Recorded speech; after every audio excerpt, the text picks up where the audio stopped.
What's going on, everybody? Mark Farzy here at the Farzy Show, presented by my good friend Steven Singer of Steven Singer Jewelers, and we're here at the Steven Singer Studio, so doesn't that work out just fine? Phillies won. Eagles play on Monday night, and I had this thought last night, and it's starting to come into reality, mainly because of this, and we're going to get right into it today, folks. We got Bo Wulf joining the show a little bit later. The NL wildcard standings. Take a gander at this for a second. For the people on the podcast, I'm showing a graphic. It's just snipped off of ESPN.com of the NL wildcard standings. Atlanta Braves, of course, up there 10 games. Phillies 2.5 games up in a wildcard spot. The 2.5 games up on the Padres for the third wildcard spot. Phillies in the second wildcard spot. Brewers 2 games out of the third wildcard spot. So what does this mean? The Phillies are now 4.5 games in the playoffs. That's all that matters. They're 4.5 games in the playoffs. So, this is after their 6-1 win last night at JT Realmuto getting hot, Bryce Harper going yard, Rhys Hoskins, he's going to be fine. We'll get into that in a second. But the Phillies are going to the playoffs. And I've been saying this. I've been saying the Phillies are going to the playoffs for I predicted they would before the season. I was one of those people that said they would go to the playoffs. The fact that it wouldn't be because of the expanded wild card just makes it feel warm and fuzzy. But as long as they make the playoffs, I don't care. Give me playoff baseball, and this is the thought that crossed my mind last night. The Phillies and the Eagles are good at the same time again. Now, I know it's one game, it's 1-0, and the Eagles didn't look great as they finished out that game against the Lions, and I get it, but I still believe that they are going to be a good team. I still believe they are going to win the NFC East. I still believe they're the best team in the NFC East. I'm not celebrating an injury at Dak Prescott and him going down and having Cooper Rush as their starting quarterback down there in Dallas. Makes me feel a lot better about the Eagles odds, so let me just say that. Not to celebrate injury for any Cowboy fan that catches this later. Your team's not as good with Cooper Rush as your quarterback. That's all I'm saying. Before the season, I thought they were going to win the division. I still think they're going to win the division. The Eagles are going to go to the playoffs. Eagles are going to have a good September. Eagles are going to have a good October. And the Phillies are going to be in the postseason in October, and we haven't said that for 10-plus years in this city. And it really dawned on me when I was planning out today's show.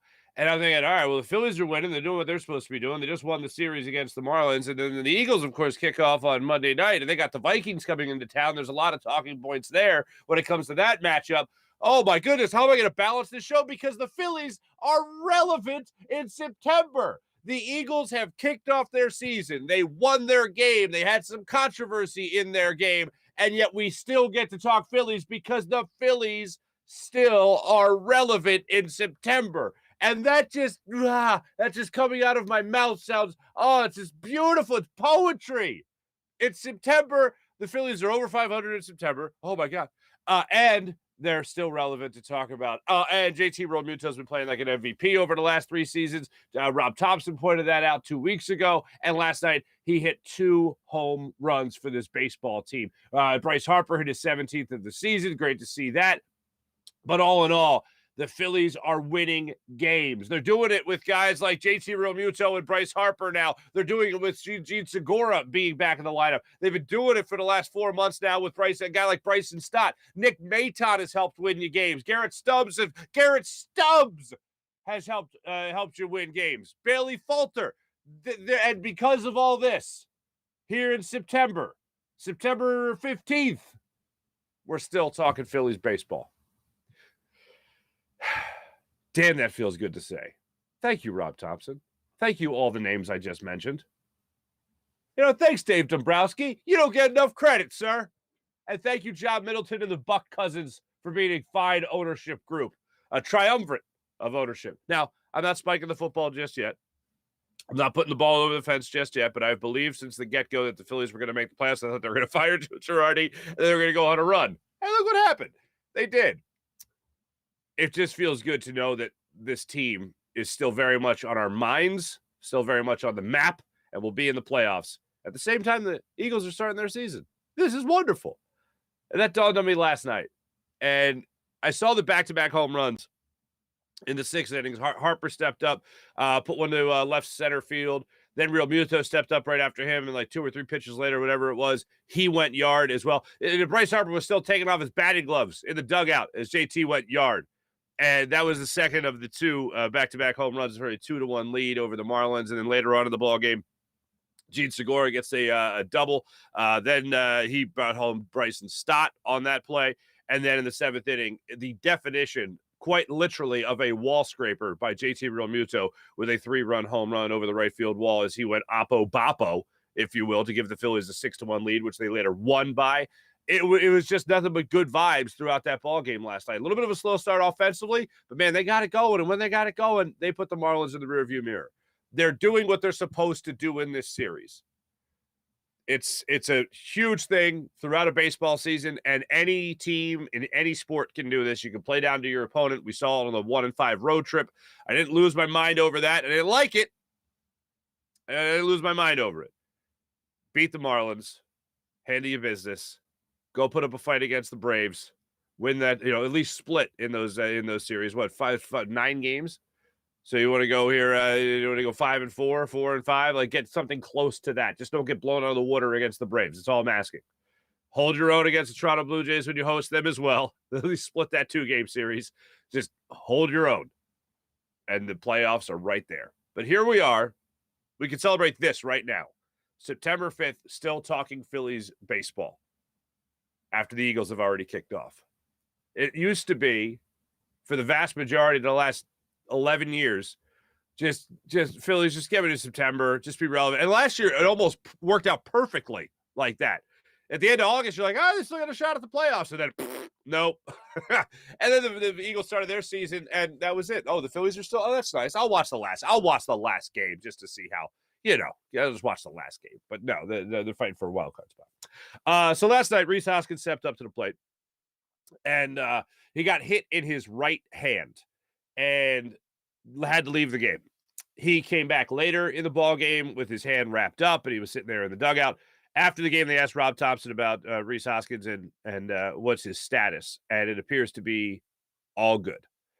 He might miss a game, might miss 2 games. The x-rays came back negative, and Rob Thompson said something interesting after the game about the injury.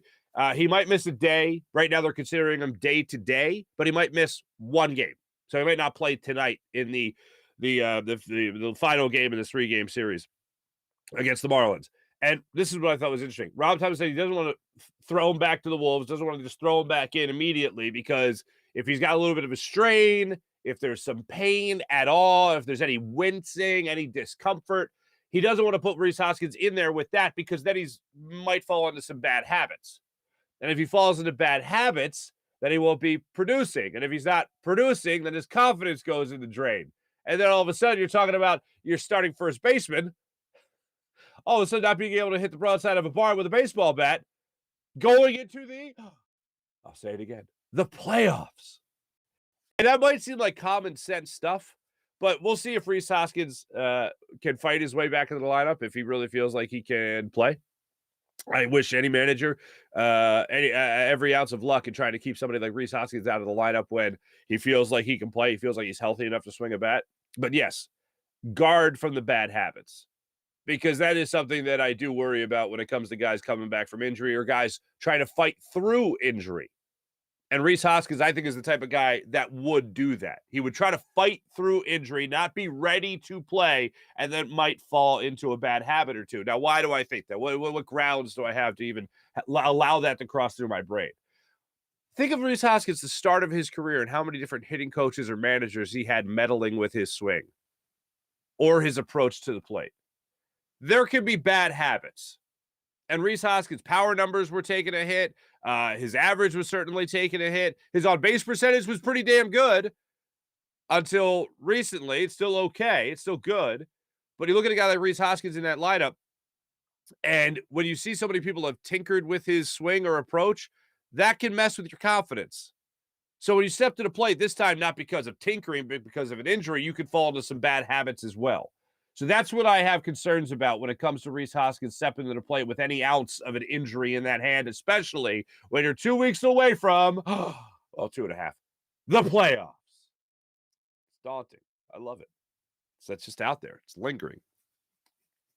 Hoskins, by the way, 339 on base percentage, 250 batting average on the season. Just had the one at bat last night. So I am excited. Tonight you got Noah Syndergaard on the mound for the Phillies, and he's going to go up against Pablo Lopez. Syndergaard 9-9 on the season. Lopez 8-10 with a 4.04 ERA. So that's what I'm going to be looking forward to tonight. Hopefully the Phillies finish out the sweep, and we'll be right with the world. And then they'll start that series against the Braves, and then we'll go, okay, guys, can we keep it up? Can we keep it up a little bit? Also, I really can't talk about it enough.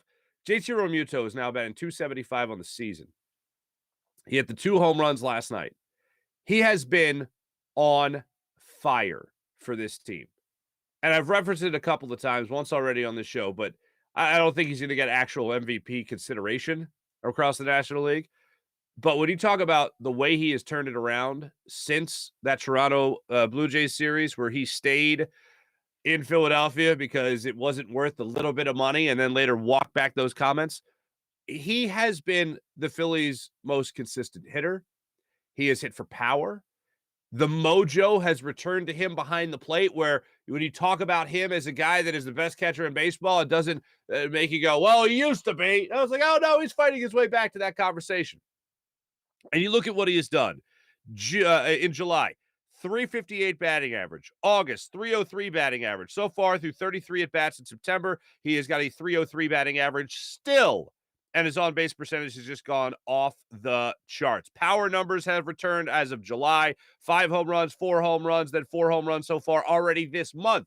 And it's only September 15th. That's a guy that is playing his team into the playoffs. That's a guy that we didn't think we were going to see again this year. I know a lot of people were looking at JT Realmuto and thinking, great, we got JT Realmuto and Nick Castellanos. We thought we might get career years from these guys, and it's been far from it for the both of them. Now we got 2 guys we got to carry around. And JT has not been carried. He has been doing the carrying in a lot of instances, especially in the latter stages of Bryce Harper coming back just before he came back from the injured list. JT Realmuto has been right there helping this team pick it up. And then getting Gene Segura back in the lineup has been nothing short of fantastic when it comes to this team as well. I'm blown away by the guys that have really either turned it around or gotten healthy and back on the field to play.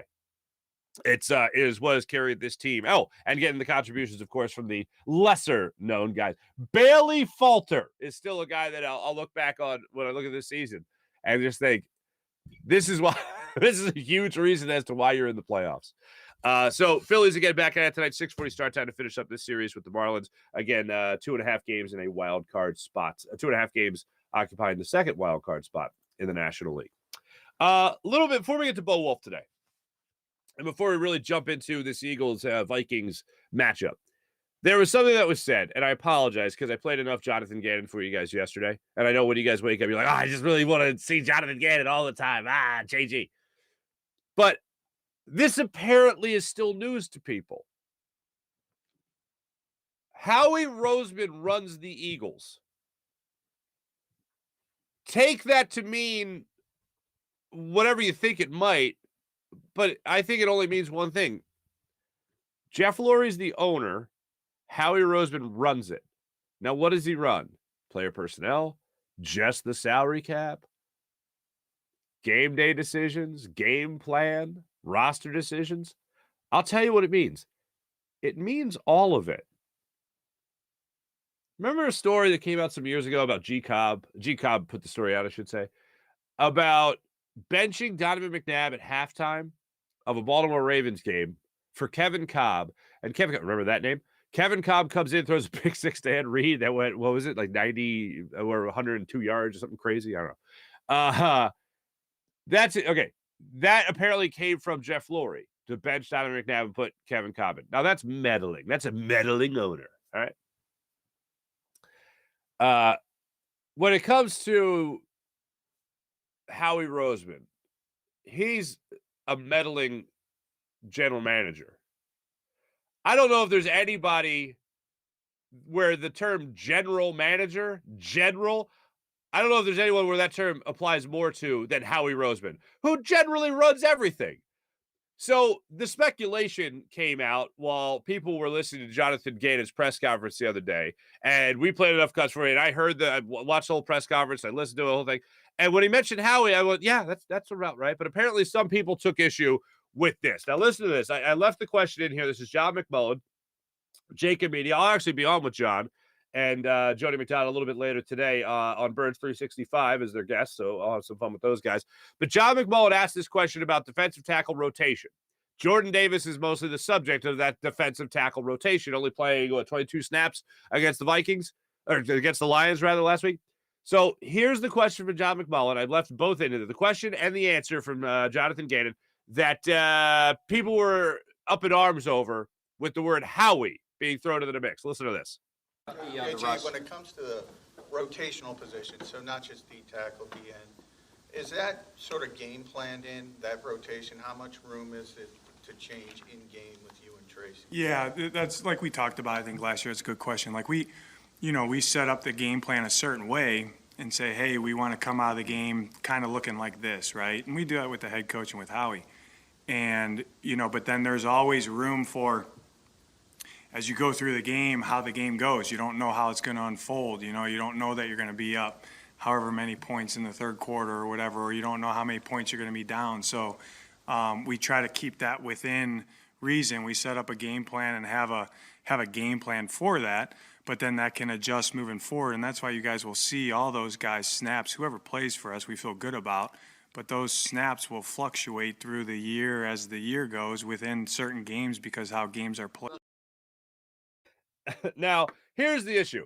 Howie Roseman's name is being mentioned when you're talking about the game day roster. So you're talking about rotations, game day roster. That's not breaking news. That's something that we have known for a long time. I think the thing that people are having the biggest issue with is the fact that you talked about game planning with Howie Roseman. Those are things we talk about with the head coach and Howie. Game planning, he later mentions. Those are what people are up in arms about. Oh, Howie's in the room when he's talking about game plan and he's deciding how they're going to attack the Lions. Howie's going to do that. Howie's not a coach. Howie does whatever the hell Howie wants to do.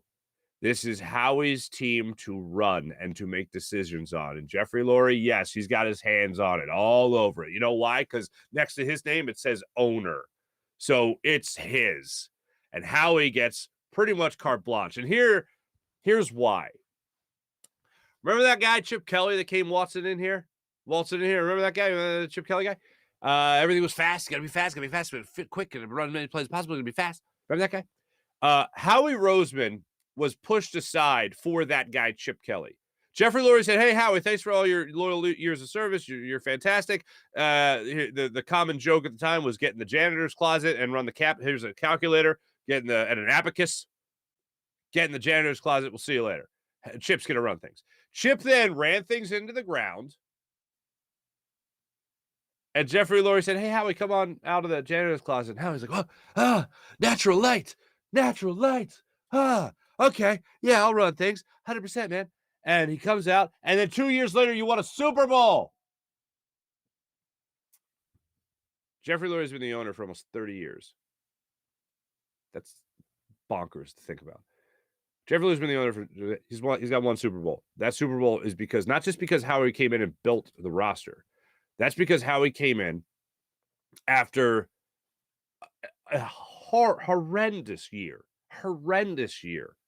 for Jeffrey Lurie, where he was made to feel like, imagine owning something, investing in it, becoming, loving it and all that. And then somebody comes in and makes you feel like you have nothing to do with it. And that's essentially what Chip Kelly didn't get fired because he was just a god-awful football coach or anything like that. Chip Kelly got fired when he got fired. He didn't get that one extra year to try to prove himself again. He didn't get that one extra year like Ray Rhodes got, the many extra years that Andy Reid got. He didn't get the extra year that Doug Peterson got. I think Doug Peterson was just like, if I can't make decisions, I'm out. I think that's kind of the way that went. That was more of a mutual thing, so I don't even include that. But Chip Kelly didn't get that bonus year, if you will, not because of the way he was coaching, but because he didn't make the owner felt like he was the owner. He didn't make the owner feel like he was the owner. He made the owner feel like he was a guest in the head coach's room. That's why Chip Kelly got fired. So Chip gets removed. Howie comes in. Howie goes over to Jeffrey Lurie and says, Lurie, hey, Jeff, I got you. Then he trades for a quarterback, goes from 13 to 8-2 for Carson Wentz, which now sounds terrible, but he came in, dazzled us all in his rookie year. The following season, year 2, the year they won the Super Bowl, he's the MVP of the league for the 13 games that he played. Then you later come in, after you sign a guy, you bring a guy back like Nick Foles, who Jeffrey Lurie loved as well, and you win a Super Bowl. After that, Jeffrey Lurie's going to let you do whatever the hell you want. You want to be on game day decisions? By all means. You want to be involved in game planning? Howie, have at it. Nothing surprises me. And I really feel like, especially after this offseason, and a couple years ago winning that Super Bowl, the Howie hate kind of needs to calm down for a second. And I think most people, especially after the last game of the preseason, after final cuts, they looked at this roster and went, wow, great job, Howie. The paper that you have put together here looks great. Just looking at it on paper, that looks pretty damn good. And that's Howie Roseman working his magic. Cap space, voila! Howie Roseman just creates cap space out of nowhere. Trades, fleecing other teams, Howie Roseman. Yeah, that's kind of what he does. I watched in the press conference yesterday when I heard the name Howie Roseman. I just went, yeah. I assume he's got his hands in everything. Everything. I don't know if he's doing the possible Jeffrey Lurie call down to the sideline. Hey, guys, stop playing Jordan Davis so much. Get him out. I don't think he's doing that. But I think certainly before the games, he's helping set the roster as general manager. That's not surprising. And I certainly think that if he's got input on the game plan and what he sees something he wants to exploit, he's going to talk to the coaching staff about it. You know why? Because Howie runs things. That's why. Howie's a Super Bowl champion. Howie is the architect of Jeffrey Lurie's first ever Super Bowl championship. The Eagles' first ever Super Bowl championship. And he did all that while being put in a janitor's closet. Nobody puts Howie in the corner. Because you know why? Howie comes out and wins a Super Bowl. That's why. So when I heard that yesterday, or 2 days ago, during the press conference, that didn't shake me, didn't jar me. I went, yeah, okay. That's how I took it. Everybody else, Howie's doing this, and he's meddling, and he's game planning, and yeah. Anything that happens with the Eagles, I see Howie Roseman's fingerprints all over it. And there you go. Let me tell you about my man Steven Singer Jewelers, the other corner of 8th and Walnut. I'm just catching myself down here on the monitor. I do talk with my hands a lot. Not that I needed to see myself. I knew it, but I really, during that rant, that was a lot. Even for me, that was a lot. Let me tell you about Steven Singer, the other corner of 8th and Walnut, right here in Philadelphia. You got it. This man is the best. 40 years in the love business in Philadelphia, helping people fall in love and get engaged with the perfect gift at the perfect price. Steven guarantees the perfect price each and every day. So when you walk in there at Steven Singer Jewelers, the other corner of 8th and Walnut, you know you're getting quality. And you're not going in there having to negotiate or haggle or worry if the person next to you is getting some kind of magical, better deal than you are. They're not. They're getting the perfect price just like you.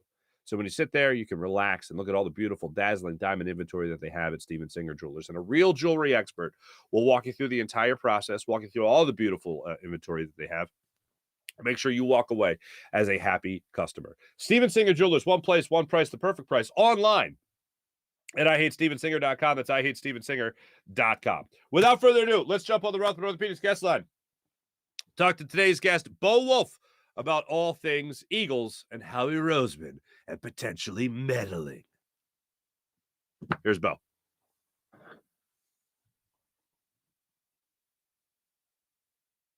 It's right now on the Rothman Orthopedics guest line from theathletic.com, covering all things Eagles. Bo Wulf joins the show. What's going on, Bo? Not too much. Thanks for having me. Absolutely. Appreciate you coming on the show. I just have to address this right out of the gate. People in their Twitter profile, and I'll be showing yours just before the show started here. People that I consider that elevator pitches, basically. Like, how can you sell yourself to in a small amount of time? And you're, just a straight shooter with upper management written all over it. It gets me every time I see it, buddy. Well, thank you. I think that's probably just the jackass in me who doesn't want to conform to what my jobs are. But yeah, it's like a little Office Space reference. Never hurt anybody. No, of course not. Absolutely not. Let's start it off with this Eagles conversation. And it's come about that Howie Roseman has possibly, potentially, somehow magically gained say in how the Eagles prepare for their games. Not just the roster, not just, of course, just the cap, but preparing for games, game planning. I see that and I go, yeah, like I don't doubt anything. I think Howie Roseman has his hands in every facet of the Eagles organization. When you see something like that, when you hear reports like that, what comes to mind? Well, I think there's two tracks here, and just for anybody who didn't hear it, this is coming off of Jonathan Gannon's press conference when he was asked about the rotation at defensive end and defensive tackle, and he said, we go over those things with the head coach and with Howie. My understanding of that is that he's talking about like they go through the game plans, and of course Howie Roseman is sitting in on those meetings for two reasons. One is he's in charge of who's going to be active and who's going to be inactive. He's in charge of the game day roster. So he needs to be privy to those conversations to make those decisions. Like, for instance, Teron Jackson was inactive in week one. If Jonathan Gannon was saying, I might need an extra edge rusher this week, Howie would need to know that so that he could put somebody else down.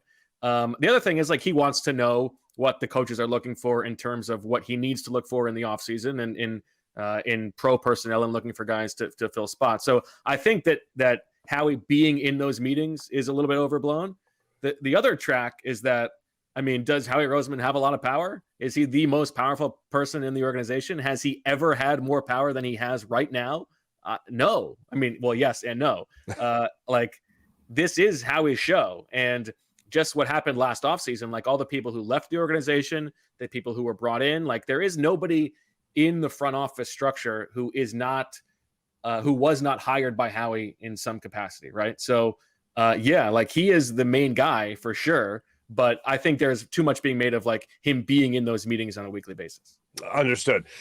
Let's talk about this Minnesota Vikings game coming up here, because I know the number one focus for everybody is going to be Justin Jefferson, and a lot of people here will go back and look at that draft where the Eagles took Rager and passed up on Jefferson, but look, the chips have fallen. The dust is settled. He's a Viking, and he has become a dominant player already in the NFL. When you see him play, he just seems like all over the place and seems like a guy that can just do anything once he gets the football. How does Jonathan Gannon attempt to stop a force like that?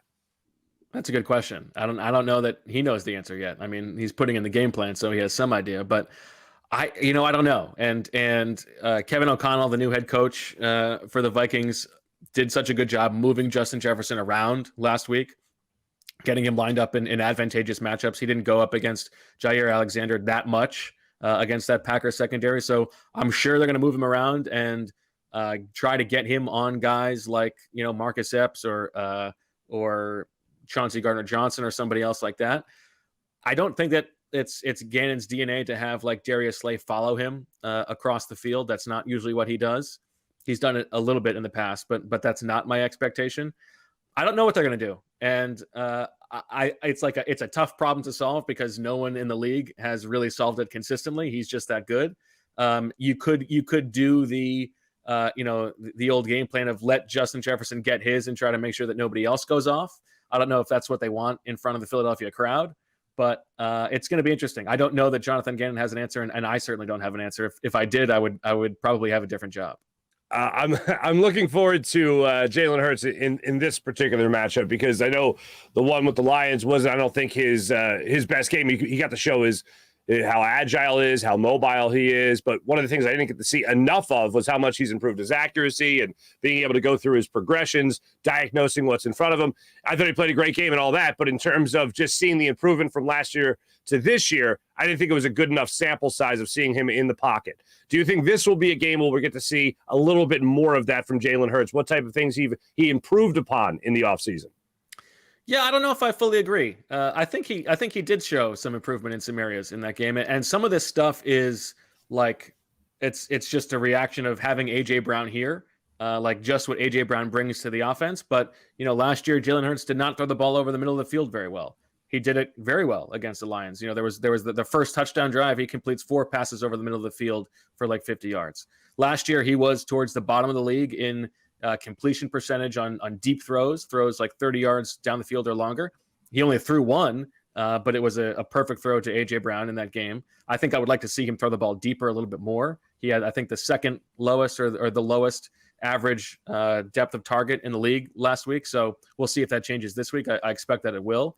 And there were other plays where I thought that he did move to his second and third targets. There was a play where he's rolling to his right, and he finds A.J. Brown coming across the middle. Again, this is like maybe it's just A.J. Brown being in the offense. But I thought that Jalen Hurts was pretty good. And when he scrambled, it did not seem to me like there were times when he should have thrown the ball instead of running. Like he was either avoiding a free rusher or he was taking what the defense was giving him against a defense that blitzed at a high rate and was playing man coverage at a high rate, which is inviting scrambling, basically. So we'll see what the Vikings do. Their pass rush was pretty good against the Packers in week one. You know, Zadarius Smith is a guy who, when healthy, it can be pretty dominant. He had a sack. Daniil Hunter had a sack in that game. They had 4 sacks total. So against the Eagles offensive line, I would expect that they won't be quite so successful, but I'm not so sure that we'll see entirely a different situation for Jalen Hurts in this game. Understood. I definitely agree that you got to see some of the improvement, and the point about throwing over the middle is a great point. My argument was more along the lines of, did we see enough of that with him having to run? I felt it was more of having to run, like you pointed out, with the 17 different runs that he had when he was forced out of the pocket. And you're right, the Vikings definitely do have a good passing attack, the passing attack as well when it comes to rushing the passer. Looking at this defense, Jordan Davis has been a big conversation, not just with Howie Roseman's name being invoked in it, but also just in terms of not seeing him enough through that first game of the season. Do you think we will see more of him this time around? Yeah, I think this is going to be like a steady climb. I'm not super surprised that he only played 22 snaps. I like, if you had told me that he was going to play the 5th most snaps of the defensive tackles, I would have been a little bit surprised, but it's only like a handful of snaps fewer than Marlon Tuipulotu. But if you had told me, you know, in April when he was a first-round pick that he was going to play fewer snaps in week 1 than Milton Williams and Fletcher Cox and Javon Hargrave, yeah, I would have said, duh, like that. Of course, that's what's going to happen. And you also have to remember that, you know, he's a guy who there were questions about his fitness coming out of college, whether he can improve as a pass rusher. I think those are things that they are addressing, but those are slow things that are not going to just flip a switch and change right away. I think they want him to be more involved. I think he will be more involved. It's not like he played 10 snaps. He played 22 snaps. So I think that's going to slowly increase, but I also don't think it's the kind of thing that should be causing alarms. Mm-hmm. Looking around the division real quick, Dak Prescott going down. Do you see the Cowboys eventually bringing in a quarterback, or do you think him not going on IR is just an indication that Cooper Rush is going to be the guy to have to, really keep things under control until he's back? Yeah, I think that probably is my guess because they're not putting him on IR. But the Cooper Rush thing is weird. I mean, like they released him at the cutdowns just to open up a roster spot and re-sign him, which, like, if you have a good enough relationship with the guy, you can do that. But also, if you really liked him as a player, you wouldn't risk him going somewhere else. So, I'm sure that Jerry Jones would love to make a splash if he could, but the fact that they're not putting him on IR probably tells me that they're not going to, I don't expect them to trade for Jimmy Garoppolo, for instance. I know we're only 1 game into the season, and it was still a nice win by the Eagles being able to hold on at least to defeat the Lions and all that. But do you see this team as being the team to beat in the NFC East? Oh, definitely. And I think the Dak Prescott injury tips the needle from like slight favorites to definite favorites. I think at this point today, if they don't win the NFC East, I think that would be a pretty big disappointment. Understood. Bo Wulf, The Athletic, covering all things Eagles. Appreciate you coming on the show and talking birds with us. Hey, I don't know if primetime games are more fun for you or not, but if they are, enjoy all things Eagles on Monday night. Later night, but that means I'll try to sleep in a little on Monday. Thanks, Mark. There you go. Bo Wulf joining us on the Rothman Orthopedics guest line.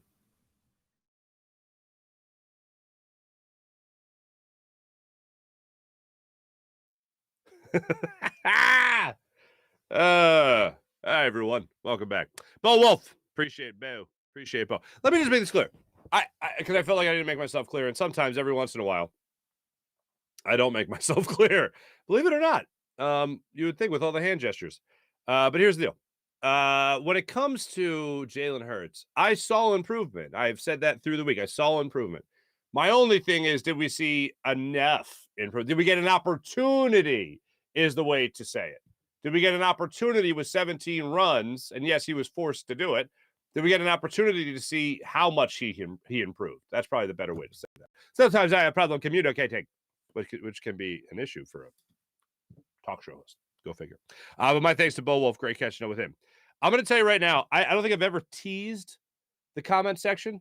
I don't think I've ever teased the chat check, but I'm about to do it because there's one chat check that I can't miss. There's one comment made that is eerily similar to the conversation PJ and I were having, Jim Hyden, producer extraordinaire, off the air while that interview was running.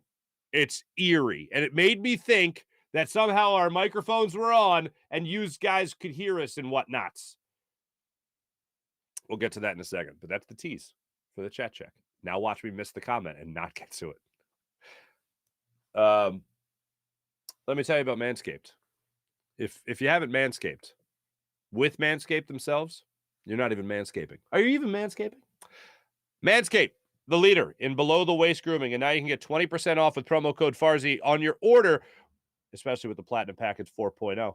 Because, fellas, you want to look good everywhere, right? And the Platinum Package 4.0 is the biggest, ultimate hygiene bundle yet from Manscaped. It includes the Lawnmower 4.0 trimmer, Weed Whacker ear and nose hair trimmer, and it all comes with skin-safe technology that helps reduce the risk of nicks so you can manscape with confidence and comfort.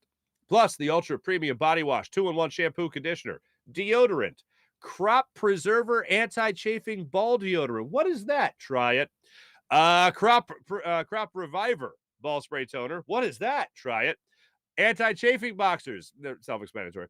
And the Shed travel bag that will help you hold the goods you'll be using to take care of your goods from Manscaped. Manscaped, once again, the leader in below-the-waist grooming, and now you can trust them with the whole shebang. Join them in the 4 million men worldwide who trust Manscaped by going to manscaped.com for 20% off and free shipping with promo code Farzy. That's 20% off with promo code Farzy. Freestone Farm CBD, freestonefarmcbd.com. Absolutely nothing synthetic from farm to jar as they grow all their premium hemp flower in the Garden State with all organic inputs and IPM. And after harvest, they carefully preserve all their plant compounds with the perfect 3-month cure. Just one look or smell will let you know it's CBD done right. And how would you like 20% off? 20% off at checkout when you use promo code Farzy at freestonefarmcbd.com. That's 20% off at Freestone Farm CBD, freestonefarmcbd.com. Their menu is absolutely insane.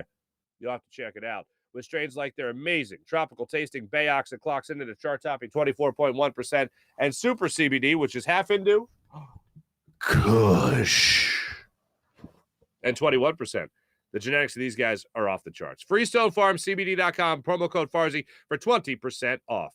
How about PHL Sports Station, Philadelphia Sports Station, enhancing your Philadelphia sports fan experience across all social media and blogs? That's PHLSportsNation.com.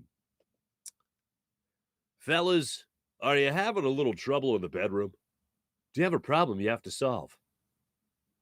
Blue Chew, BlueChew.com. Use promo code Farzy for your first month free. Just pay $5 shipping at BlueChew.com. Blue Chew is a unique online service that delivers the same active ingredients as Viagra and Cialis, but in chewable form and at a fraction of the cost. Blue Chew's tablets help men combat all forms of ED. And again, Blue Chew is online prescription service that there's no embarrassing trips to the doctor or pharmacy as Blue Chew ships right to your door in a discreet package. Here's the Blue Chew process. You sign up at BlueChew.com, consult with one of their licensed medical providers, and once you're approved, you'll receive your prescription within days. And it's all done online. Also, Blue Chew's licensed medical providers also work with you to find the right ingredient and strength for your prescription. If you don't like swallowing pills, no problem, as Blue Chew's tablets are chewable, so it's not just a clever name. Blue Chew's tablets are also made right here in the good old US of A, so your lovemaking experience is American-made. And they prepare and ship directly to your house, so it's cheaper than a pharmacy. Once again, promo code Farzy, BlueChew.com. Get your first month free. Just pay $5 shipping and use promo code Farzy for your first month free. Let's get into the chat check, ladies and gentlemen. See how all you people are doing.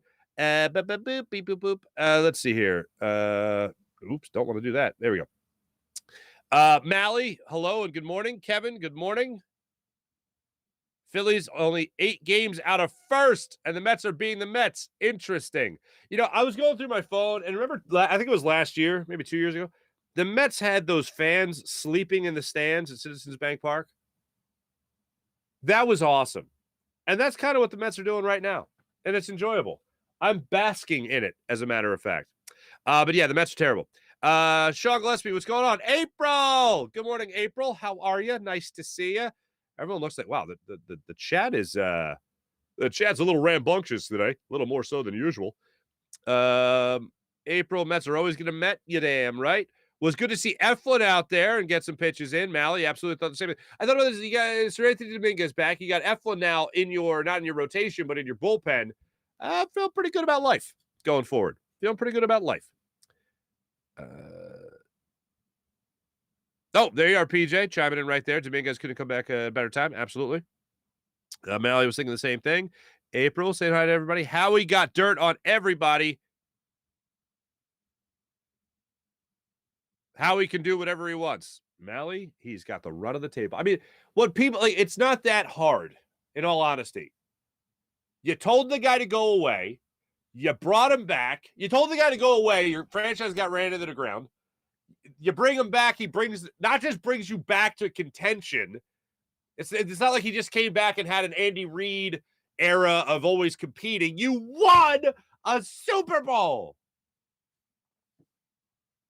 Yeah, you can do whatever the hell you want. Boop.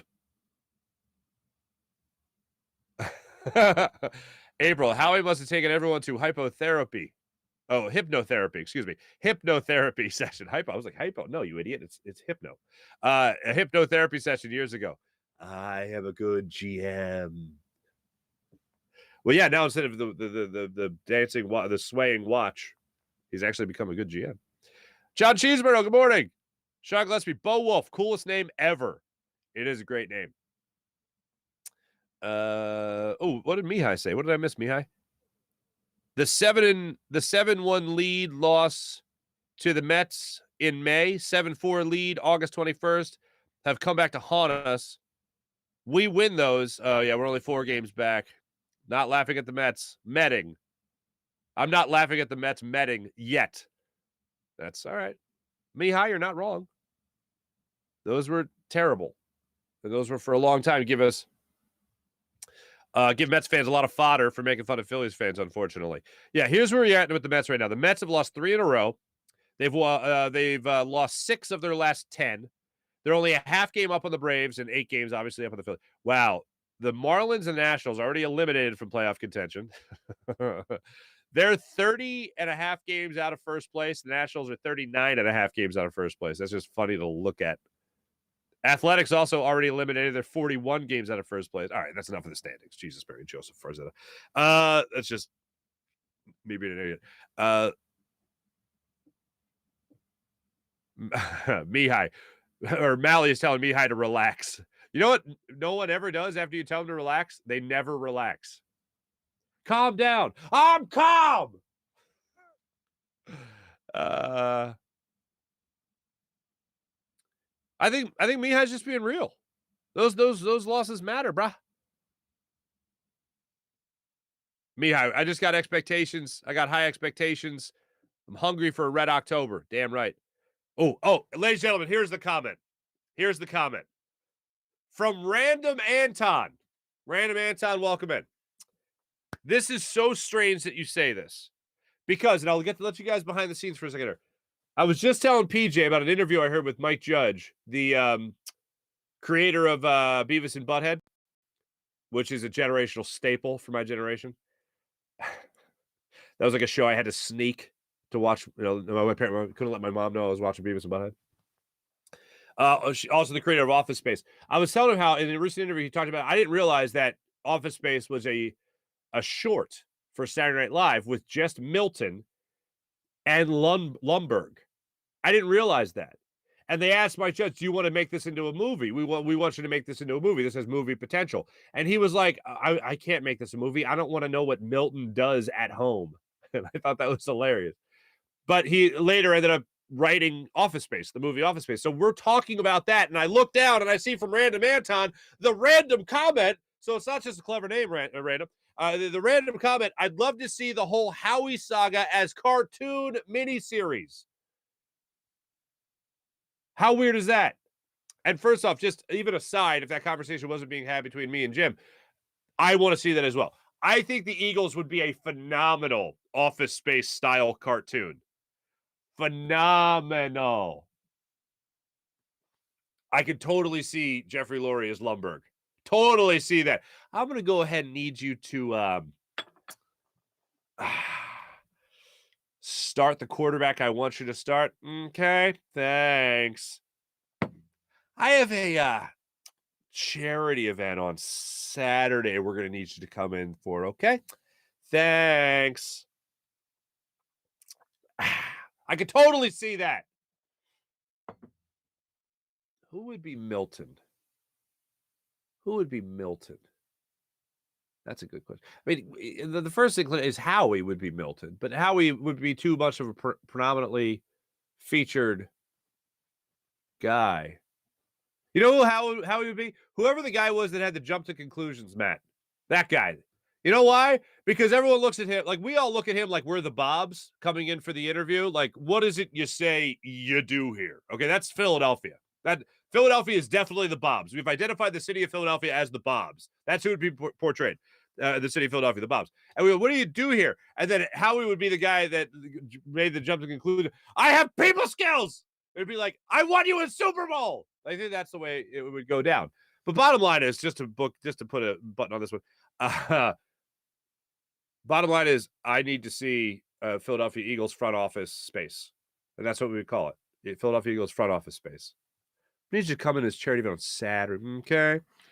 Anton, great job out of you. Mihai got great high expectations. Good for you. John Cheeseborough. I think people just wait for stories like this involving Howie to come out. And I agree with Bo that it's overblown.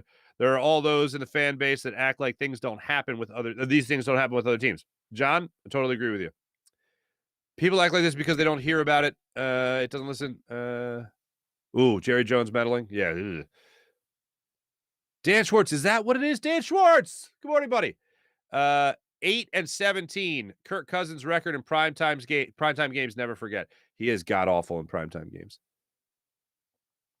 Mihai, at least we don't have a dictator like Jerry Jones or a dumbass. Oh, sorry, I took the liberty there. Dumb Dan Snyder. Dumb Dan Snyder is our owner. I agree. Anton, but what is Kirk Cousins' record against the Eagles? He seems to always play well against us. Certainly seems to. Dan Schwartz, 8-18 sounds so much better than 9-17. April, laugh out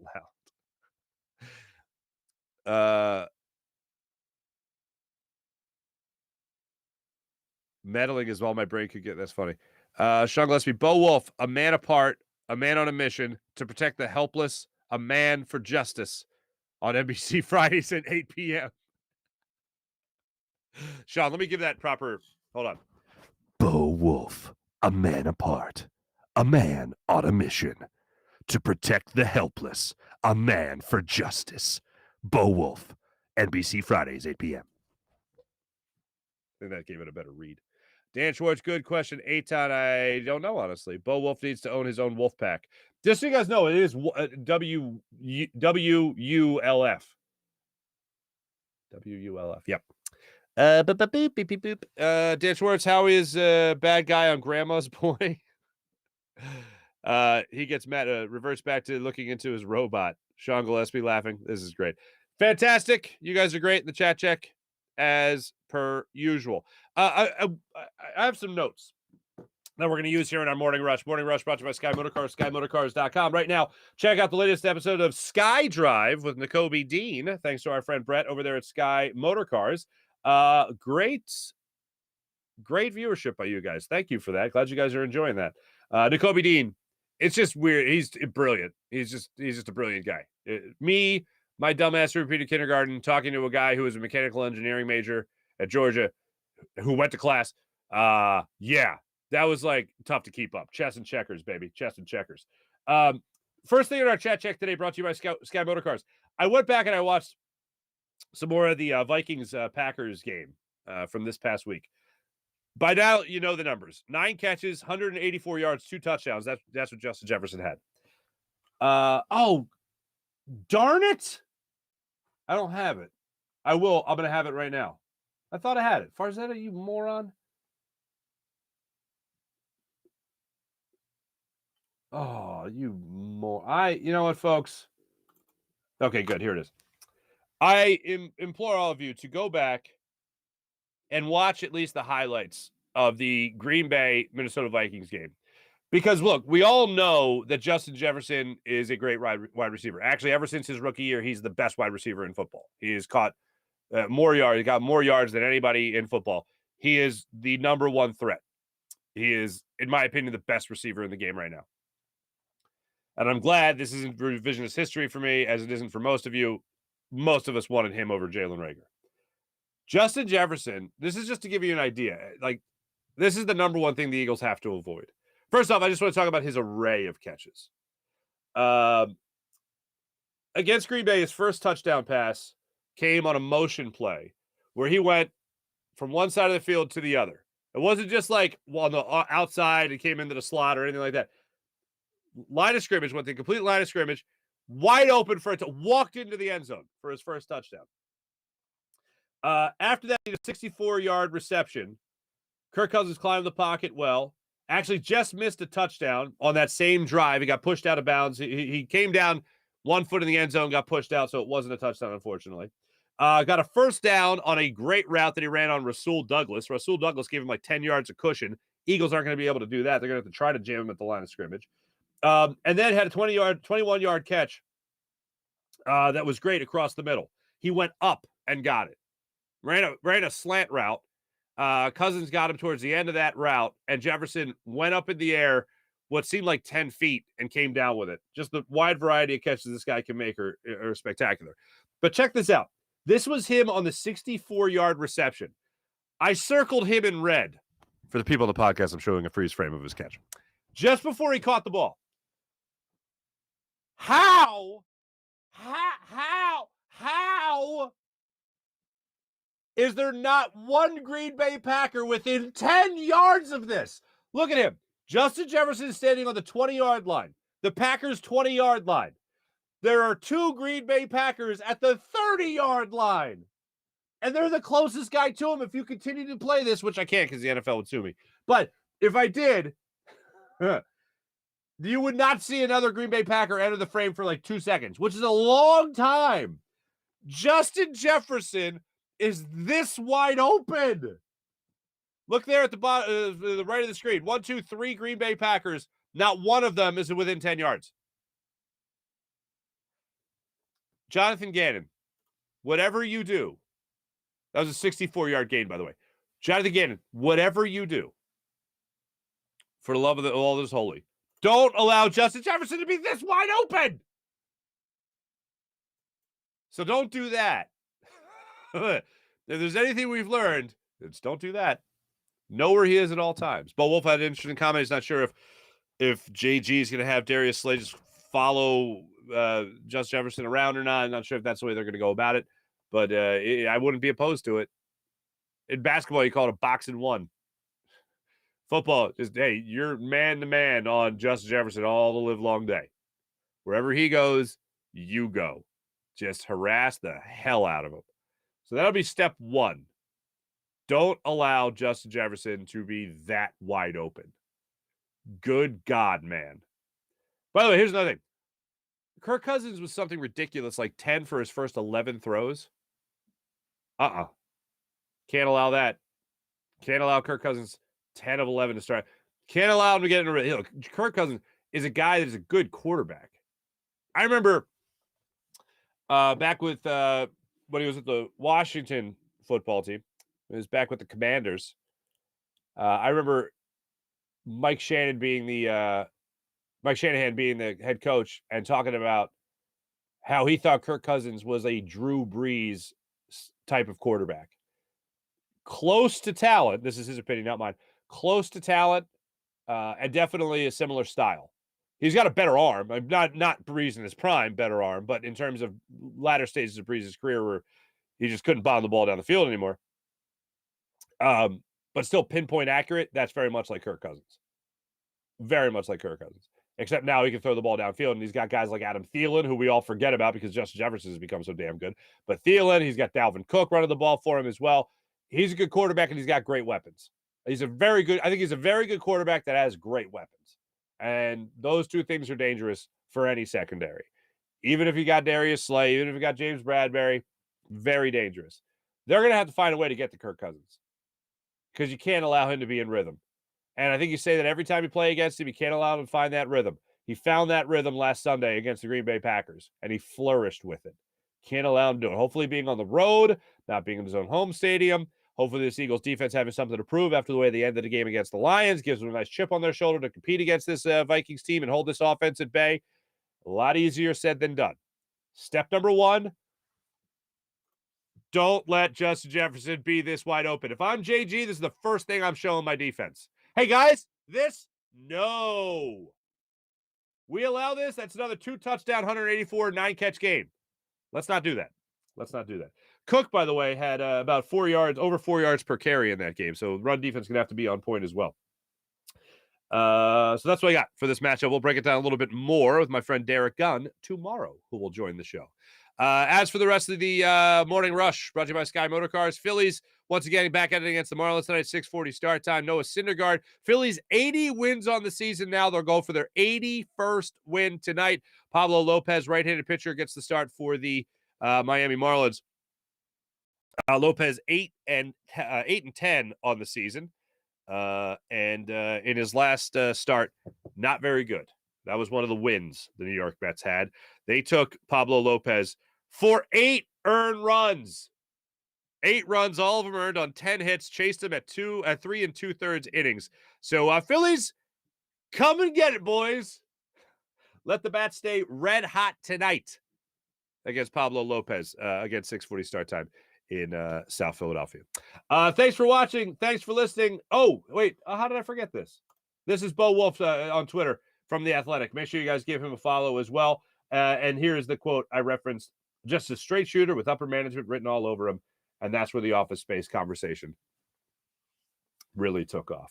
Thanks for watching. Thanks for listening, everybody. My name is Mark Farzy. This is the Farzy Show, presented by Steven Singer Jewelers. Jim Hyder produced the program, did a wonderful job as per usual. This is a Buzz Sports and Entertainment production. Have a great rest of your day, everybody. Take it easy.